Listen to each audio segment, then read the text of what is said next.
Can you actually replace a mirrorless camera with a webcam? That's exactly what the YoloCam S3 claims to do. The YoloCam S3, a 4K streaming webcam with a surprisingly large 1/1.3-inch sensor. So what really separates this webcam? The YoloCam S3 is a 4K streaming webcam with a really large sensor coming in at 1/1.3 inches.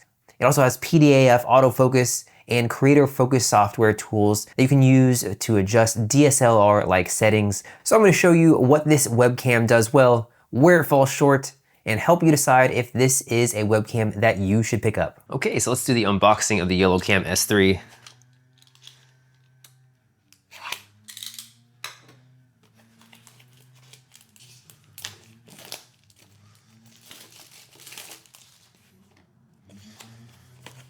All right, so we got 2 boxes in here.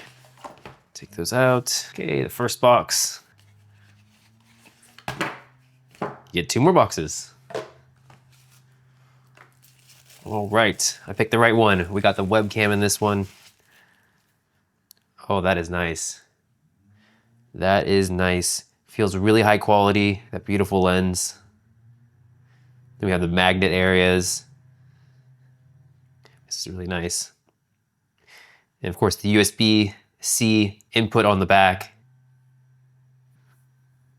Yeah, really premium feel and look to this webcam. Right.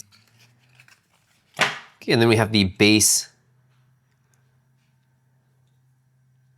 Nice and sturdy. 1/4-inch thread on the bottom like all webcams do. Then we have the magnet area. Go ahead and put that on. So this is definitely staying on. I don't feel this wiggling at all. And we can do portrait mode. Same here, this is definitely not coming off. So it's really nice that it also has a tilt. A lot of webcams don't have that. They'll have just the attachment they have here, right? And you just put that over top of your monitor. They don't have the tilt like this. So that is really nice because I'll definitely need this. I have an ultra wide monitor that's curved, so it doesn't quite get the tilt that I want, and it's also a little bit higher up. So this is a really nice addition to this webcam. All right, in the bigger box, of course, we have the instructions. We have this nice cable, pretty premium feeling cable. It's USB-C to USB-A. Then we have a USB-C-A to USB-C connector as well, in case we need both of these to be USB-C. So that's everything in the box: camera, base, connector, cable, and instructions. So at a high level, think of the YoloCam S3 as a creator-grade webcam that tries to give you the mirrorless style image quality over a single USB cable. Now, of course, if you have an expensive DSLR camera, this is not going to replace that. You're seeing the image quality right now, and you can see that it really is great. So this webcam does uncompressed 4K at 30 frames per second, and 1080p at 60 frames per second. And it's built around an unusually large 1/1.3-inch sensor. And this is a huge jump over many webcams. It's one of the main features why this webcam looks great. It's plug and play over USB 3.0 for Mac and PC. It has no capture card and no drivers, and it comes with a magnetic monitor mount plus a standard 1/4-inch thread for tripods or arms. And as I've already hinted at, the real reason you would want to buy this is the image quality. The large sensor plus the tuned lens gives you a much cleaner, much more detailed image than typical 1080p webcams. So you actually get depth of field. So the background starts to blur a little bit more in an organic way, as you can see in the back. You can see the keyboards there, they are a little bit blurry. And it also works really well in low light conditions without having all that grainy mess in there. So I'll go ahead and turn off my studio lights so you can see what it's like in this low light environment. Okay, so I do have the lights off, and there is some grain in here. Of course, you can see the quality has really diminished, but it's pretty dark in here. There's just some accent lights on the side. There's no overhead light. This is doing a really good job. So of course, you want to have a lit environment when you're doing any sort of recording, any sort of calls. That's of course going to give you the best quality. And again, this is just right out of the box. This is not any of the settings adjusted. We're gonna go into the actual software that comes with the YoloCam S3 so you can see all the different settings that you can adjust. And if you are in low light conditions, you can adjust it to make the image quality look better than it is right now. So I'm gonna turn back the studio lights on. So you can see just how much of a difference that makes with turning the studio lights back on, back to that really clear, amazing looking image. So the autofocus here uses the PDAF, which is the same phase detect approach used in many mirrorless cameras. It snaps to your face quickly, and when you bring something closer to the camera, like these AirPods, you can see it goes right into zooming into the AirPods. So really quickly, just like that, and then right back onto my face. So whether you're doing any type of reviewing products or you just need to have something closer to the camera, it autofocuses really quickly, which is amazing for a webcam like this. So another great feature of this webcam is the software that comes with. You get DSLR style controls for exposure, white balance, contrast, sharpness, etc. So let's go ahead and show you those settings right now so you can see the adjustments that you can make in the actual YoloLive software. Okay, so we can see the image here and we have the S3 up and we'll go into the different settings. So what's nice is we can save all these settings as a scene and all the scenes are right here. So we can have as many scenes as we would like, and then we can just choose whatever conditions we want. So we can have one when we have, of course, our studio lights on, then one with a low light condition. That way we can easily just pop into the best settings possible for the image. So I'll go ahead and go through the different settings.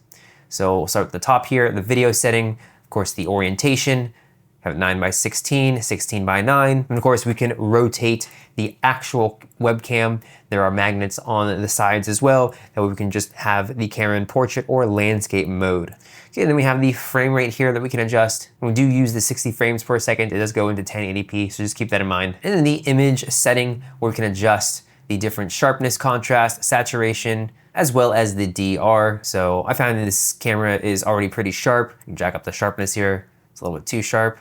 So I just reduced it a little bit. And the contrast, you should keep pretty balanced here. You can adjust that as well. The saturation, just to give you a feel for how these settings adjust. Okay, and then we have the focus section. So we have the different types, the AFC, autofocus continuous, and we have autofocus single, and then face. So with the face, you can see that it tracks the face. So with the AFC and the AFS, if you're doing talking head videos, without a lot of movement, then you'd want to do the autofocus single. And if you do have movement, then you'll want to use the AFC autofocus continuous. So for example, if you're, adding in products like this, you'll want the autofocus continuous. Okay, and then we have the zoom. I'm gonna adjust that just so you can see how much it zooms in. You can see how clear this is. This is getting way too close to my face. There you go, you can see how clear it is. Zoom back out here. And what's also nice is we can add hotkeys for the zoom. So when we're just recording everything, we can easily just set it to our specific keyboard shortcut and then have a zoom in. Okay, AI parameter, we'll cover that in a second. Exposure, so we can adjust this exposure here. Depending on your setting, you may want to do the manual exposure. With the manual exposure, you can have a few more settings here. You have the ISO, you have the shutter speed, so you can adjust the ISO to exactly how you would like. You want it a little bit lower, this is a little bit better, so I'd probably want to keep it at the 1000 ISO. And we can also adjust the shutter speed as well, and it just has standard shutter speed settings. We'll just put it back to auto for now, and we can adjust the anti-flicker and the EV as well. I haven't changed any of these, haven't had the need to. Okay, and then the imaging setting, so then we have two options here. We can use the VO or V1, cool colors, Sony, warm colors, Canon. I just usually keep it at the cool colors here. And then finally, the white balance, also keep that as auto. I haven't found the need to change that. The webcam does a really good job with the white balance.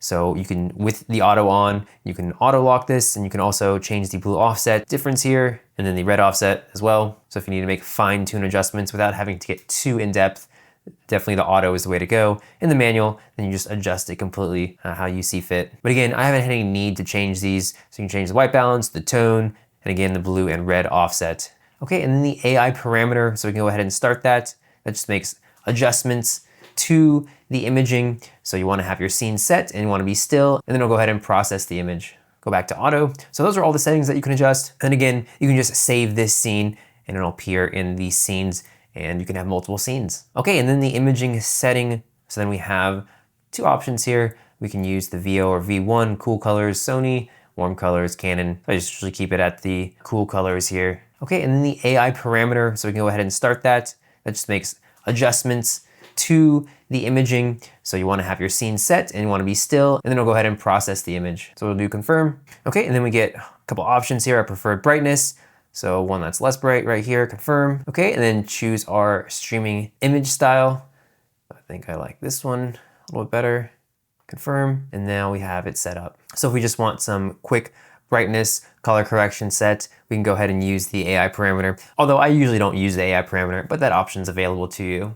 So go ahead and reset it, and it's back to its original settings. Okay, so back to the actual, physical webcam itself. The body is all metal with an emphasis on heat dissipation, and it is advertised for 24/7 non-stop live streaming without overheating. Personally, I haven't run it for 24 hours, but I have used this for hours on end, and I have checked it from time to time, and it does not get too hot. Of course, it gets warm, but I haven't had any issues with overheating, which definitely some webcams do. And for a high quality webcam like this, you wanna make sure it does not overheat. And then the mounting is very flexible. I love the magnetic monitor mount. And this works for a typical desk setup, and it has the standard 1/4" thread that you see on all webcam bases and just really all the camera equipment. So you can just throw it on a tripod, an arm, or a teleprompter rig like I'm actually doing right now. So who is this webcam really for? So this webcam definitely makes sense if you're a streamer, a YouTuber, a podcaster, or a professional who just wants to look really good on camera and really cares how the picture looks. It's also a great option for people who want a mirrorless adjacent quality, but don't want to deal with all the headaches of capture cards, of lenses, powering a full camera body, just all of the things that you have to worry about with an actual DSLR camera. But if you're just gonna hop onto a Zoom call once a week and you don't care so much about the image quality, then this webcam just might be a little overkill. So this webcam is not perfect. The software that this webcam has doesn't have all the features for macOS, more the color grading features, but I reached out to the support team and they said that they are trying to get all the same features onto macOS. So maybe at the time of viewing this video, they'll have that sorted out and have the same features for both Mac and Windows. Another thing that was a little difficult to deal with when I got this webcam is the connection of the actual webcam. So I connected it with the cable that was provided and it showed up. I opened OBS, I opened Photo Booth, and I was able to see the webcam and it was working fine. And then I opened up the YoloCam and it couldn't recognize the camera. So the camera does need to have a firmware update.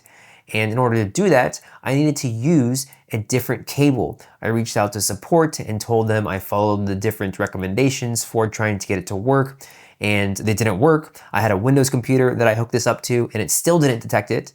And they said that you need to use a USB 3.0 cable. So I actually used the 𝗕𝗘𝗡𝗘𝗙𝗜 cable and that worked.